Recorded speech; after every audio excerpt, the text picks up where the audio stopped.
Let's go up again on the mountain. Let's see what the views are over here.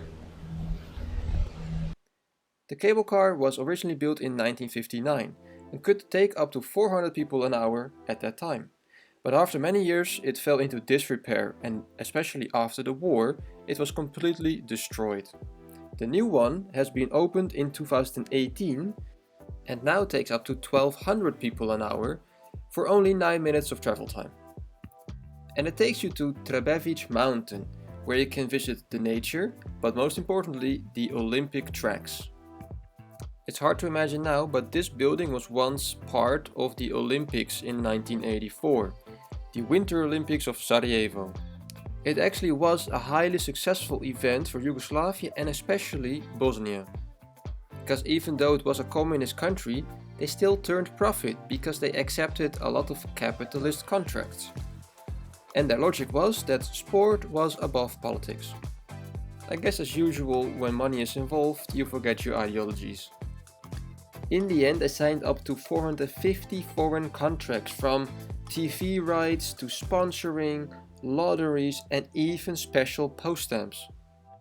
And this building was one of many buildings part of the bobsleigh track. And it was specifically built for the Olympics, but it was also used for various other competitions. But as you can see, it has been completely abandoned, and you can probably guess why: the Bosnian War. So during the siege of Sarajevo, the mountains surrounding Sarajevo were occupied by the Serb forces. They used this as an artillery position, and therefore the tracks got heavily damaged. And heavily mined. That's why after the war it was completely forgotten about, and it became a graffiti artwork. Most other Olympic locations have been renovated by now, because they were mostly in city environments, so that was more urgent. This is one of the last ones that still have to be done, because it's in a forested location, and it's also very hard because of demining works. It takes a lot of time. It's therefore also quite recent that you can go back up to the mountain and it has become a touristic location. The track itself is divided in 3 parts. In total it's 1300 meters long. And yes, you can walk the entirety if you want, but it's a pretty long walk and you have to also get back up. So for now it is just a graffiti art, but the future intention is to repair it and make it possible again to have tournaments on them. So it is actually very easily accessible. From the main city you can just walk towards the cable cart, or you could also drive towards it, but the cable cart is definitely much easier, just 9 minutes, and then you can just walk towards it.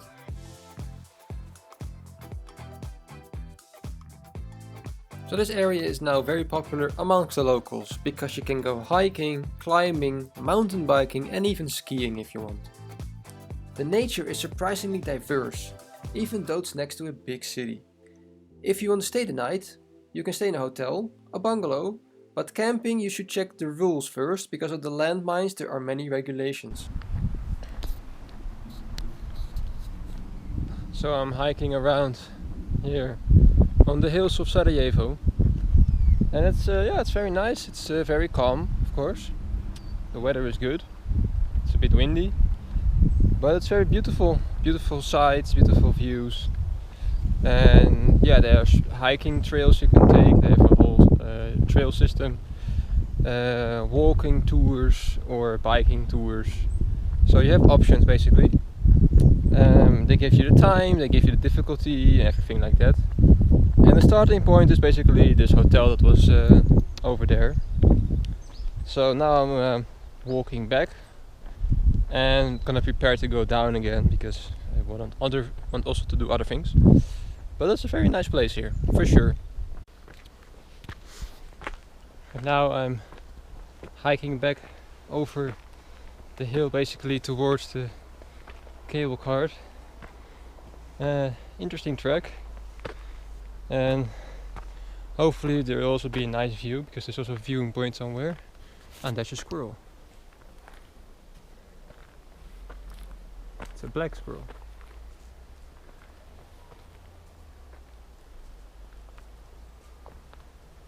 Oh. So this is the way.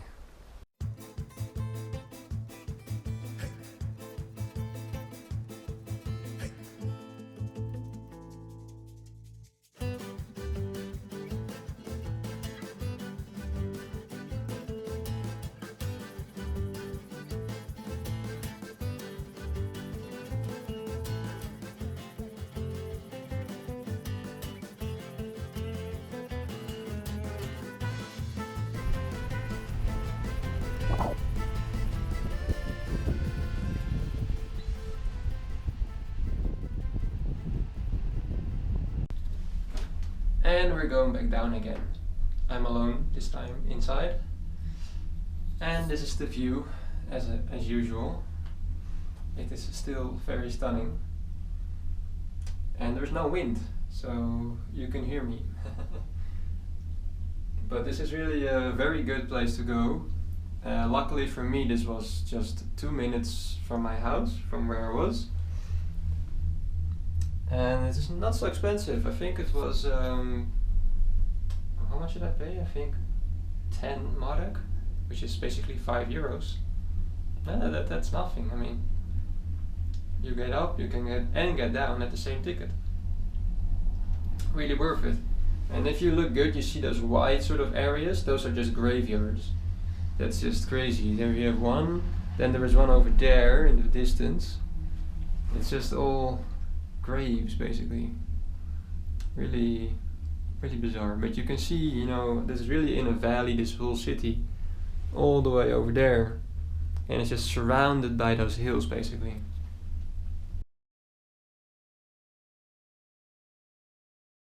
It's time for the currency of Bosnia-Herzegovina. So let's have a look.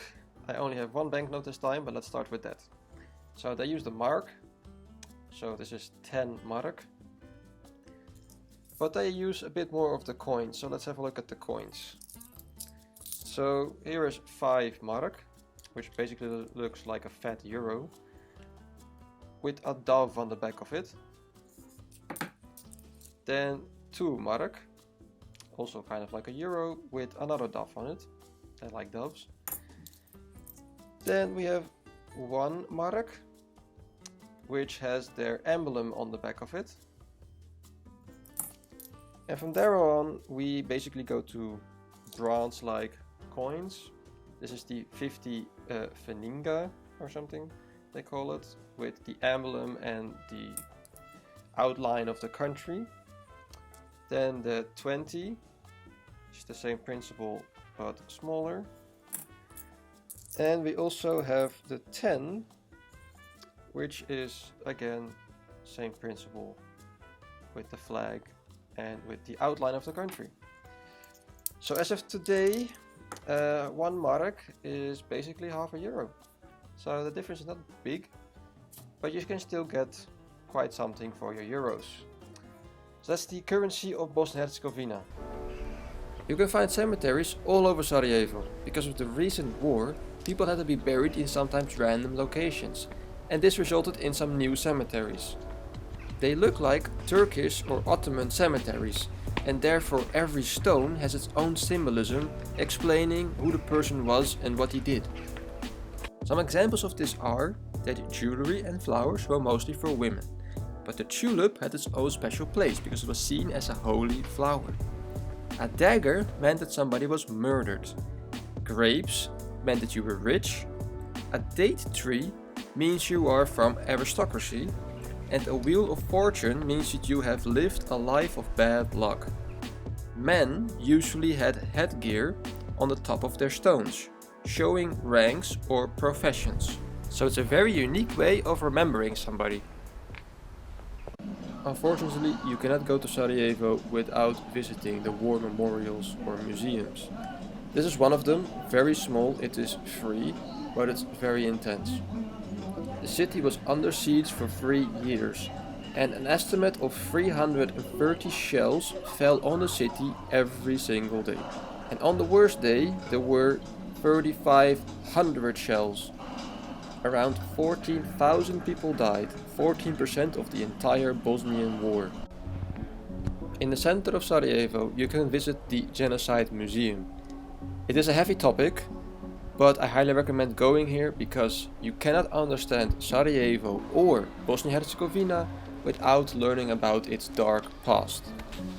The genocide is the first genocide and mass murder in Europe since World War II, and were conducted by Serbian forces on the Bosnian Muslims, and in lesser amounts the Croats.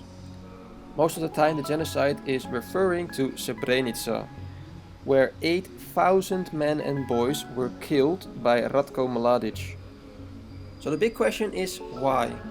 To keep a long story short, the Bosnian Serbs tried to create their own Republika Srpska, Srebrenica was in the middle of two ethnic Serb regions, so they tried to expel the Muslims from the region. In the meantime, Dutch UN troops were stationed in the enclave to protect it, but eventually the Serbs managed to capture the city. What followed was one big chaotic horror show. You could hear gunshots of random executions the whole day, women were raped by multiple men, and even babies were killed. Meanwhile, the UN soldiers were powerless and couldn't do anything. Eventually, the people were separated and put on buses. The women and children were sent to different villages, and the men and boys were sent to the fields for their execution. So everywhere you go, you see those buildings with bullet holes here, like this one.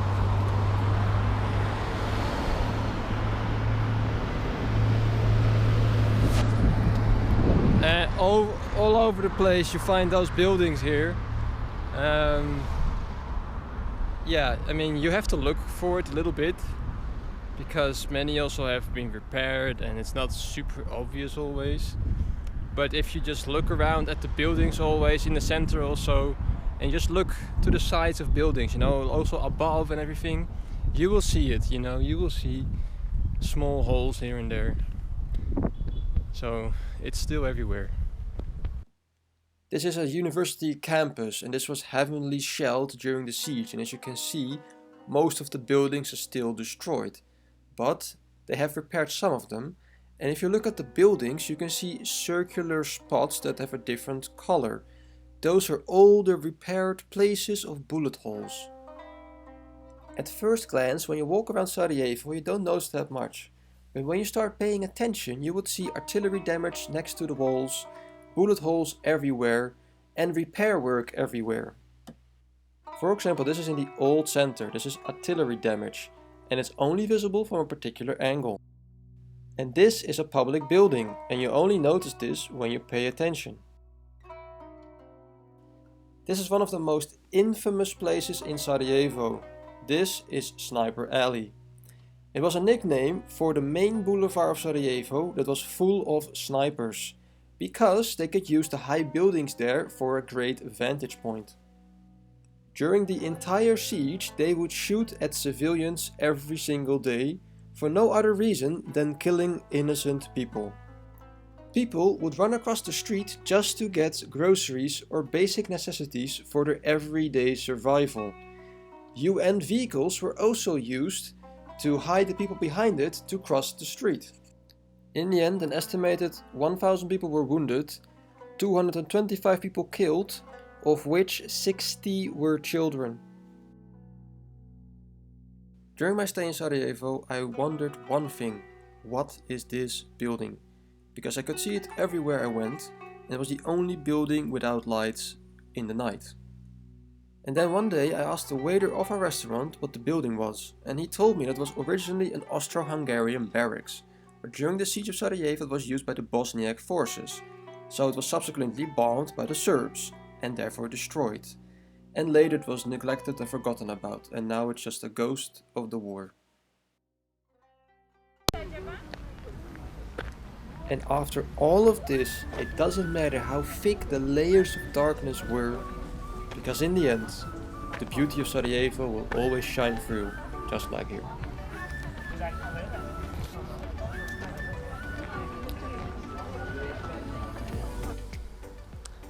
After a long climb up the hill, we arrived at the White Fortress, and we have this view over here. The camera doesn't do justice to this actual view. It's just amazing. Sunset. Sarajevo really surprised me with its beauty. I mean, just look at it. You cannot say you don't love this, right? A city in a green valley surrounded by mountains with a sunset like this. So the castle is unfortunately closed, but of course I have a drone, so I can just fly over it. And that is where I was earlier today, down there. The fortress dates back to the Middle Ages and even predates the founding of Sarajevo.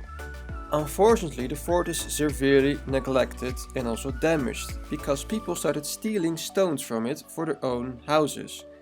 And if that wasn't already enough, it was again badly damaged during the siege of Sarajevo. But there is hope, because there are plans for rebuilding it into an art exhibition with halls and shops.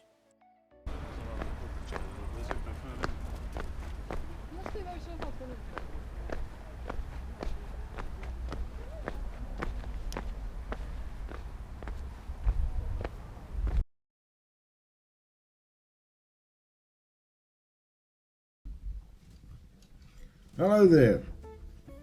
This is Professor Fiction with a few facts about Bosnia-Herzegovina. So here we go, fact number 1. We all know how senseless wars are because in the end we are all the same. Another example of this is the following. During the Bosnian War, the Bosniaks were in the end fighting together with the Croats against the Serbs. And the Serbs committed genocide on the Bosniaks. But if we rewind the clock to World War II, we will see a different situation. Back then, the Bosniaks protested against the Serbians' genocide committed by the fascist Croatian government called the Ustaša. They demanded equal protection for all religions and tried to protect the Serbians. Ironic, isn't it? Right, fact number 2. During the siege of Sarajevo, the United Nations had control over the airport. They conducted a humanitarian airlift to feed the city. This ended up being the longest airlift in history, with over 12,000 flights and 160 tons of food and medicine dropped. So you might think that the people were happy with this, right? Well, yes and no, because some of the food were leftovers from the Vietnam War 20 years earlier. But even worse, some canned meat was with pork, considering that most of the population was Muslim. This was a huge blunder. So now this is remembered in an ironic way with a memorial in the shape of a canned meat statue. Fact number 3. You ever wondered why Bosnia and Herzegovina has 2 names? Well, I did, and I looked it up. The word Bosnia is quite ancient and stems back all the way to the Proto-Indo-European word for running water, referring to the Bosna River. The Herzegovina name comes from the 15th century ruler of the region in the south of the country. He was a duke, and in German, duke means Herzog. So Herzegovina is a bit like saying duchy. Eventually, the 2 regions merged but kept both names, and that's how we got Bosnia and Herzegovina. There you have it. 3 facts about Sarajevo. Thank you. This was Professor Fiction. I'll see you next time. Bye bye. Thank you, Dr. Fiction, for those always interesting facts. We're at the end of the video. It was a pretty heavy one, I know, but it's very important to remember this history and to teach the next generation so they will be able to prevent this from happening the next time. Anyway, Bosnia-Herzegovina is a very beautiful country. I was very happily surprised about that. Sarajevo is amazing, the architecture is beautiful, the people are nice, the food is delicious, and the overall valley has a great vibe. I hope you liked it too, and maybe it inspired you to also travel to Bosnia-Herzegovina. Anyway, thank you for watching, and I see you next time.